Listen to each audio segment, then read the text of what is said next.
because indeed today is the Africa Day of the African Union. So we need to get into a bit of what that is all about. To join me in that important conversation, I have a leading Nigerian scholar who is an associate professor from the University of Uyo and who is also the president of the Pan-African Dialogue Institute in that university. And also, by the way, is the director of the Center for Deep Dialogue and Cultural Thinking. I'd like to welcome to Inside Sources, Dr. Effiong Joseph Udo. Thank you very much. You're welcome to Inside Sources. Thank you very much. Glad to be here. Excellent, excellent. I think a very good way to start this idea of Pan-African Day is to ask you, you are the expert. What is supposed to be the response of African countries to this new, American foreign policy led by what it has been called President Trump Part 2? How best do we, should we respond as a continent or should we respond as individual countries? Look at what happened last week in the White House, the kind of treatment that the South African President Ramaphosa got. Some people said that he held down the thing very well. Some said that he didn't. Now, what do you think should be the response of African people, even Nigeria, to this Trumpian age, if you can say? Absolutely. We are in a Trumpian age indeed. And of course, you know that whatever happens in America, of course, it is said that when America sneezes, everywhere will catch cold. We should admit that. So it is quite amusing, of course, to see that Trump at 2 is emphasizing American first. Yeah. The American priority should also be, taken to be on the continent to be African first, African priority. Right. You see, it is important that we do not. It is important that we do not either denigrate the fact that people love their countries and love who they are.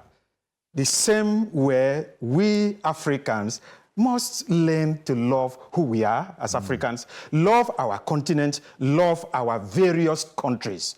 So that speaks, for me, to patriotism. With regards to, let's call it an embarrassment, if you like. Some people take it as an embarrassment. The African leader at the White House, I wouldn't call it an embarrassment. It's an opportunity. You're talking of Cyril Ramaphosa? Yeah, President Cyril Ramaphosa of South Africa at the White House, and how he was, bombarded with the whole allegation of ambushed, the allegation of the white genocide. Okay, now I also recognize the fact that the President Ramaphosa did well, of course. That is not what he went there for. He went there to talk about trade and the policies that President Trump has come up with, okay? Right. He tried to take him back to that, okay? The issue is that we are aware that President Trump may not have been fully guided. As a matter of fact, the whole concept of white genocide in South Africa is a kind of let's call it a theory. This theory from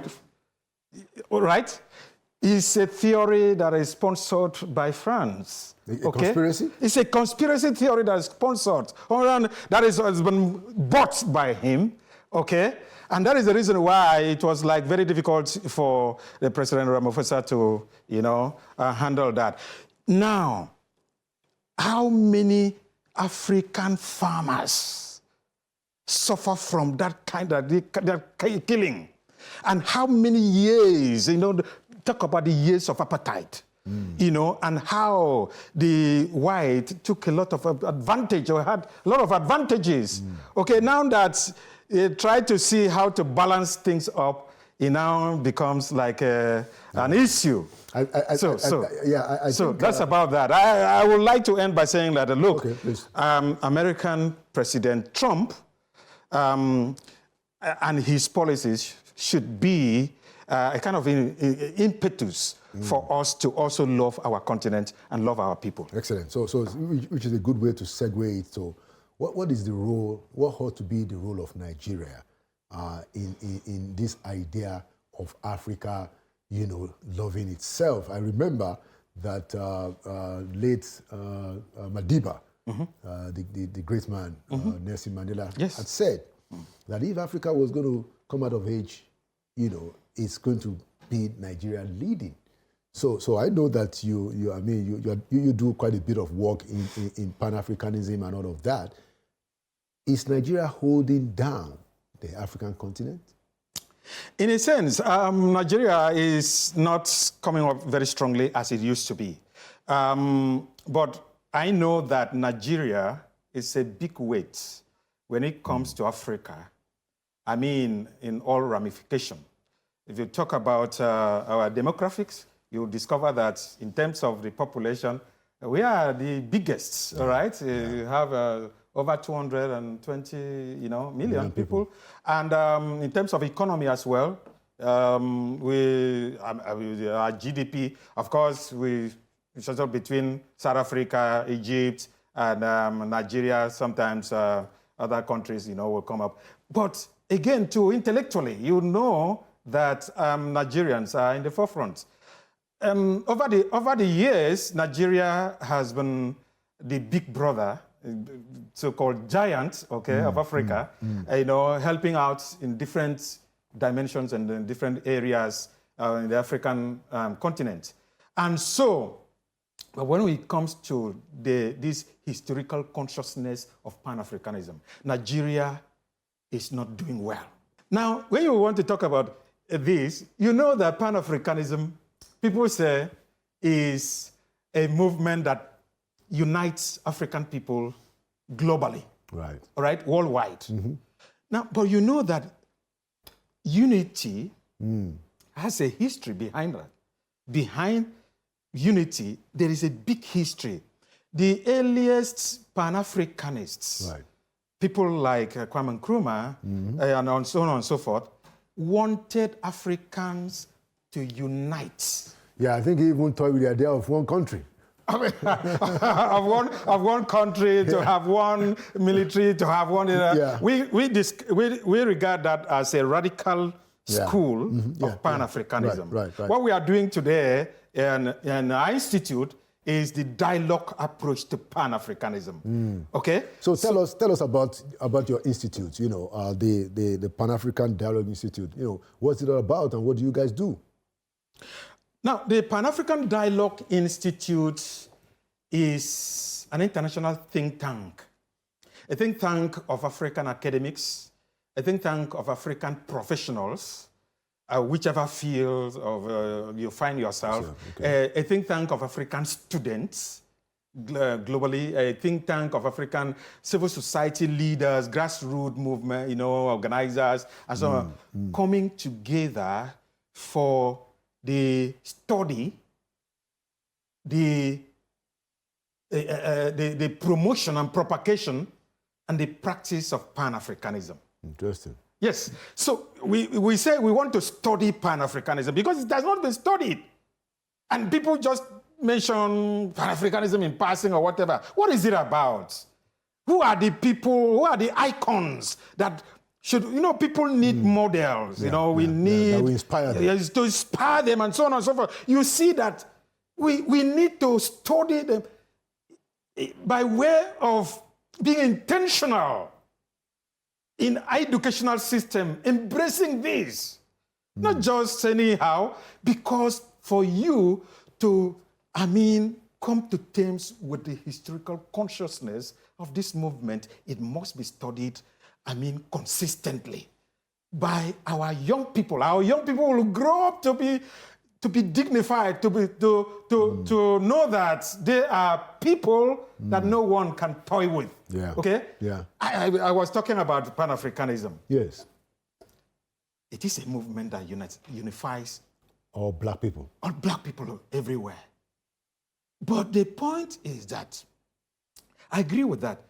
For me, I would describe Pan-Africanism with at least 3 words. Okay. Number one, it is a struggle, it is a response, and it is a celebration. Are we going to continue to hold other people responsible for our own delay? Does the Pan-Africanism of which you speak, does it recognize, that we have to take responsibility for our own destiny? Excellent question. One of the core principles of Pan-Africanism is self-determination. That we do not have to begin to, shift, blames on people for your underdevelopment and things. And in fact, somebody said, I think it was one white scholar, I said, well, you people are complaining of being colonized and yeah, because you are colonizable. Colonizable. You are colonizable. Yeah, we colonize you because you are colonizable. Now the point. You feel like knocking him in the head. Tell you. No, the point is that my people say in other words, if you make yourself a bicycle, then they will ride on you. But that also calls for self-determination, looking inward.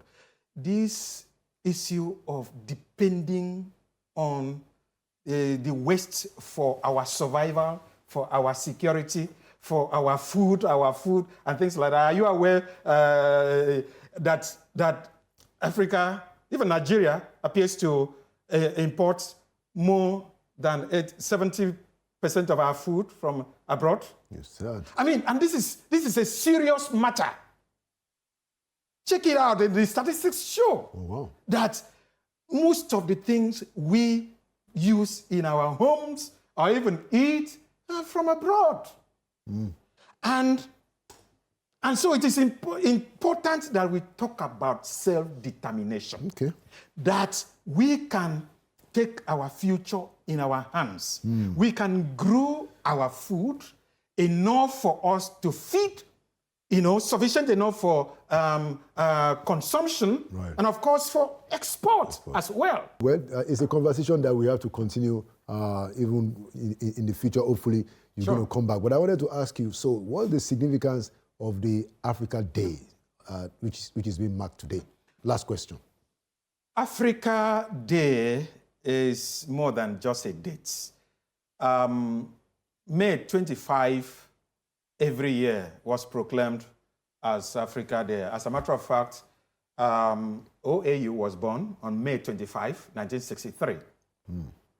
And when Organization of African Unity, OAU, transformed itself to become African Union in 2002, they retained May 25 and proclaimed May 25 to be celebrated worldwide as Africa Day, to celebrate our struggles, to celebrate our triumphs, to celebrate our freedom, whether political freedom, whether economic freedom.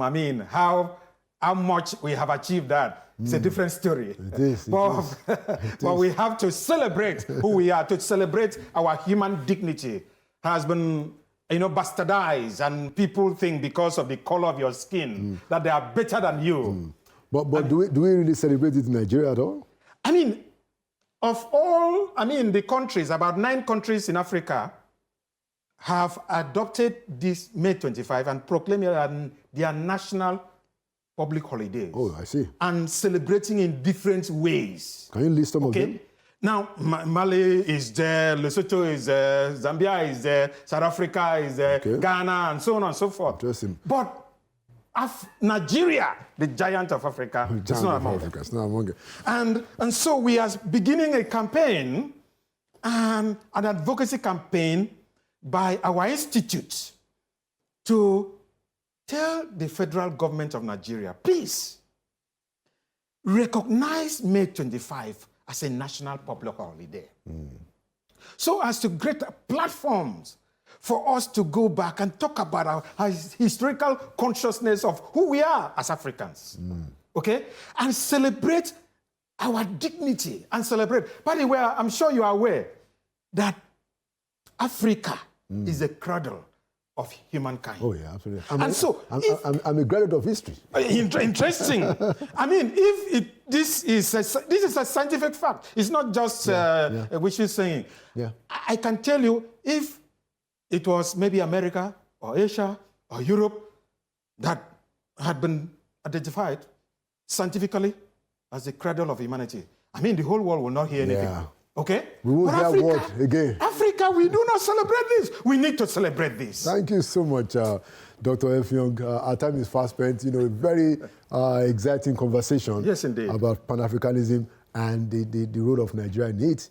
You know, I hope that you know the federal government they're listening to you, and I think you should be you know drumming it, especially to the people in foreign affairs. You know, to recognize this day much more. And hopefully that Nigeria will take its place in the development of Africa and lead the continent. Sure. Thank you so much for all you do. Thank you for the work you do in your institute. Thank you for your work as an intellectual. And thank you for coming to Inside Sources. Thank you. Thank you very much indeed. Thank you. All right. All right. And then